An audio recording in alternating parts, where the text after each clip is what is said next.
get a move on.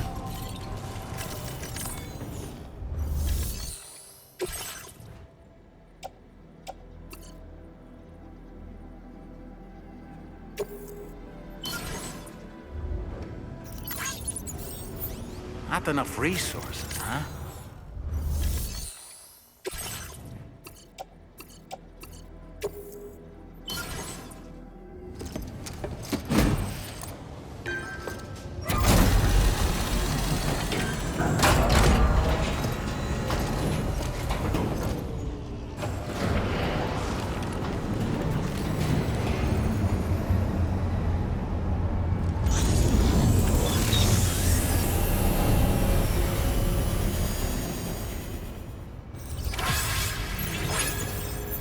Well done, Sam. I've never seen a working monorail before. Think of all the stuff it could carry. All right then, why don't we extract some materials?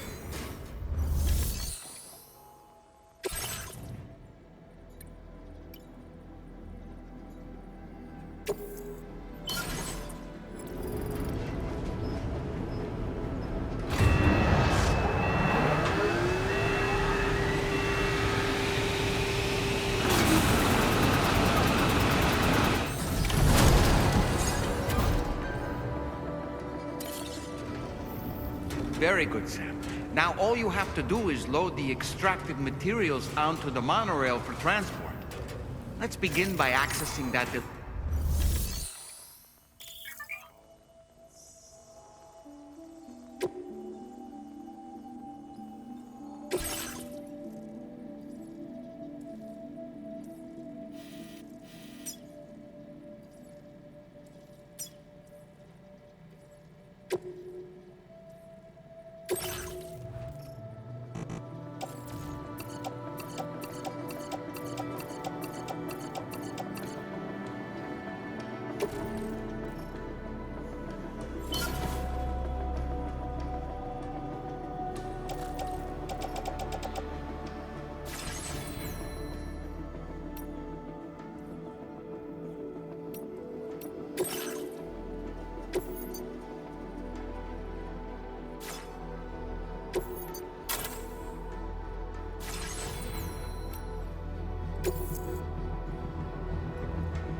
Fucking rocks! Yeah!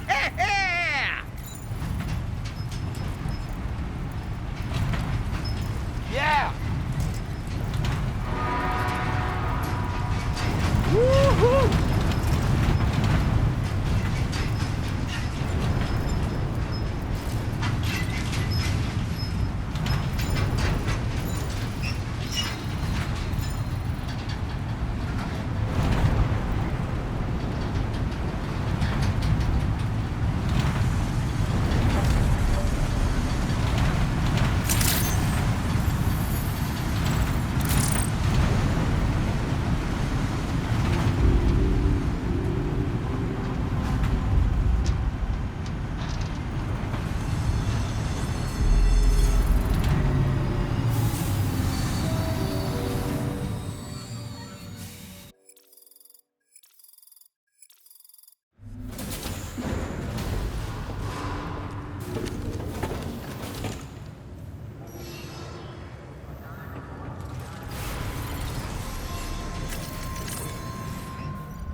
Did you actually manage to restore the monorail?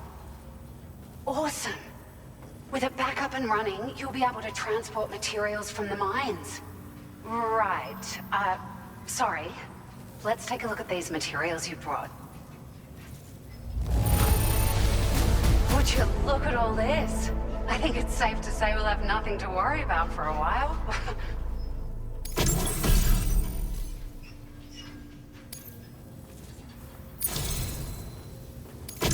We've made some great strides in our research thanks to you. If it's all right, we'd like you to have this.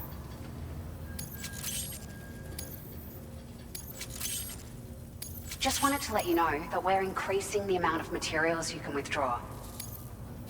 Now displaying your current porter grade.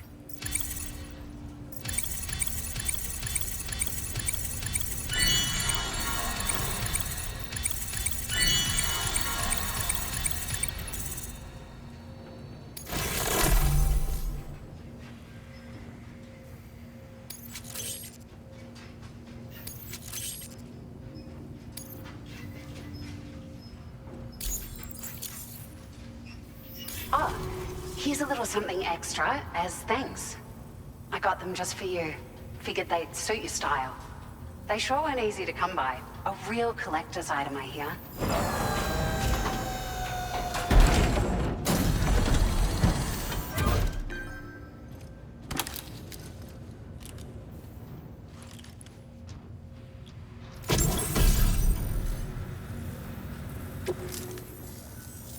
We really appreciate your help. At the risk of stating the obvious, it's gonna take an awful lot of resources to restore the other roads and monorails to working order. But at least with this monorail operational, you can bring us large shipments of materials with relatively minimal effort. That's gonna go a long way towards getting other sections up and running again. We can fabricate pickup off-roaders now, by the way. I'm pretty fond of them myself.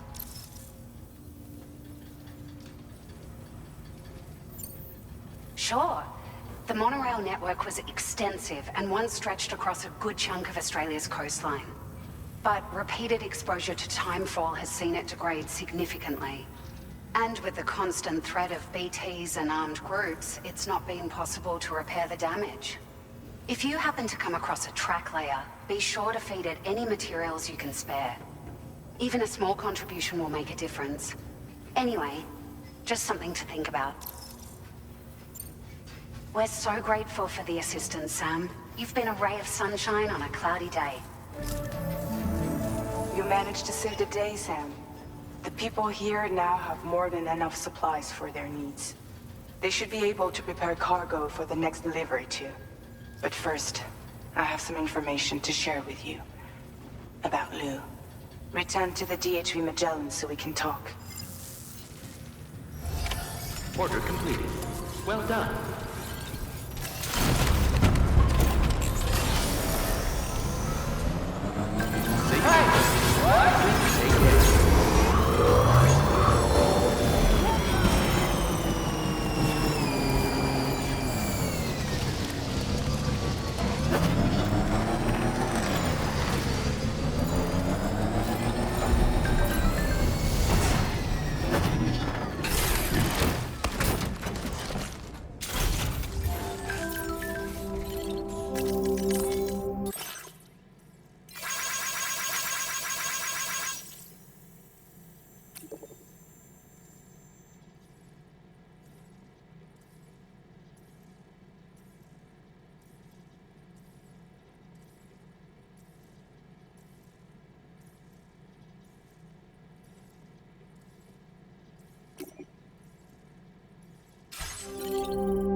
Hey, Sam. How's it going? I have updates for you, if you have time. I take it you've learned more about Lou? We followed up on the message Deadman left for you at the lab. About how there was another BB-28, not Lou. who, according to the records, was decommissioned 4 years ago. The first time you and Lou met was about 2 years ago now, when you were entrusted with the BB previously issued to Bridges Corp's disposal.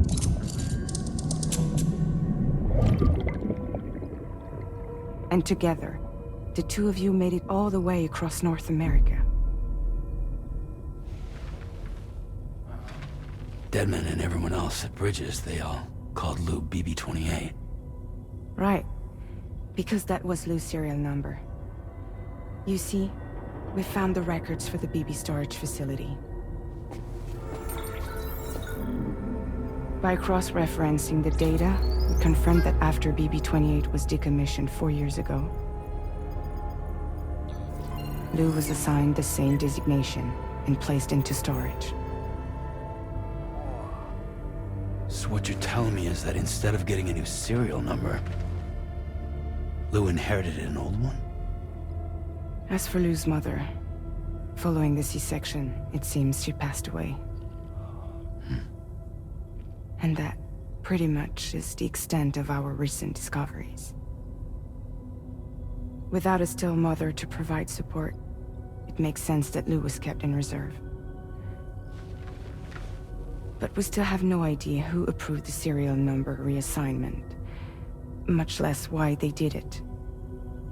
Higgs said there were things I didn't know. Maybe this is what he was talking about. I think it could be.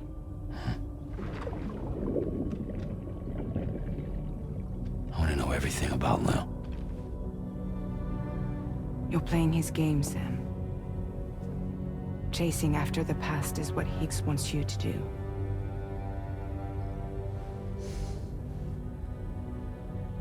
I need to know where Lou came from. I have to know.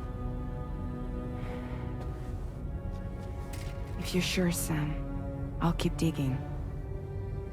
In the meantime, you should get plenty of rest before your next mission.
Sam, it seems Tarman decided to leave a few books for you. Right there, by your bed. Reading is a wonderful way to take your mind off things. Trust me.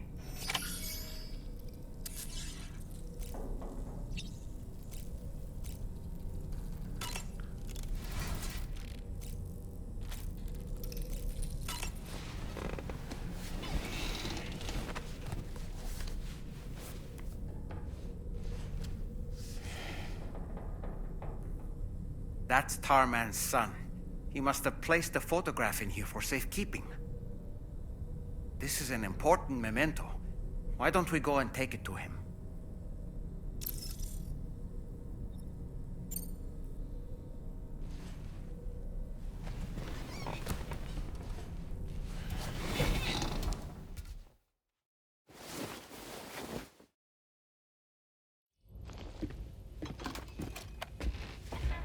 I found this picture in your book. Is this your son?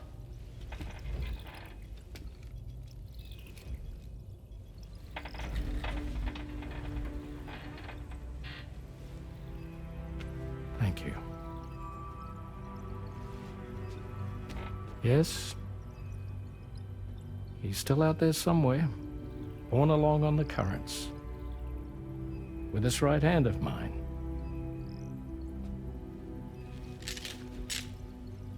It's due to my connection with said missing piece that I can read the movements of the tar.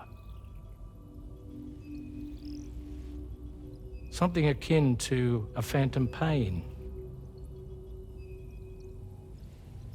You want to hear the story? Sure. I was both a medical doctor and a geophysics researcher once upon a time. In those days, the tar currents were a key focus of mine. This ship was originally built to facilitate my studies, in fact. The deep tar hunting vessel Magellan, we named her. A ship perfectly suited to pursuing the creatures that thrive in the tar's depths. Another avenue of research, you might say. We called them chiral mammals, for lack of a better name. Seemed like the closest fit. Reckoned if we caught one, we could figure out all the mysteries. The tar, the tides, hell, maybe even the stranding. Whoa, she's a big one. Dip yourself in, son. Tar's looking calm. I'll be fine, Pop.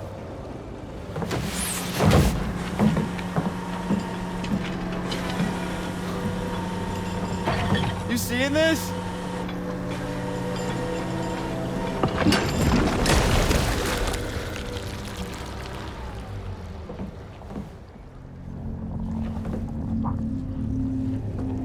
I think she's pregnant.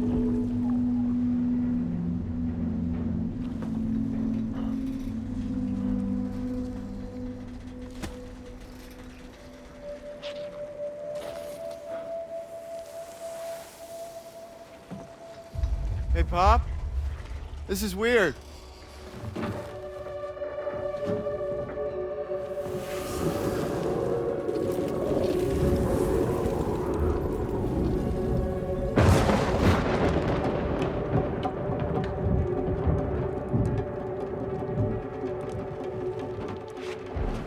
Storm!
And just like that, the tar took my boy, and my hand along with him.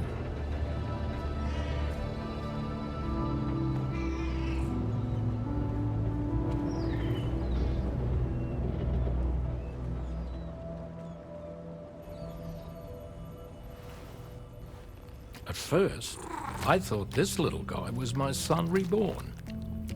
If I may ask a question, the hunters that attacked you after you caught the chiral mammal, are you sure they came from within the creature's womb? Yes. That said, I'm not of the opinion that the hunters were its offspring. Its womb merely served as a gateway to the other side. Indeed. The tar and the beach are connected.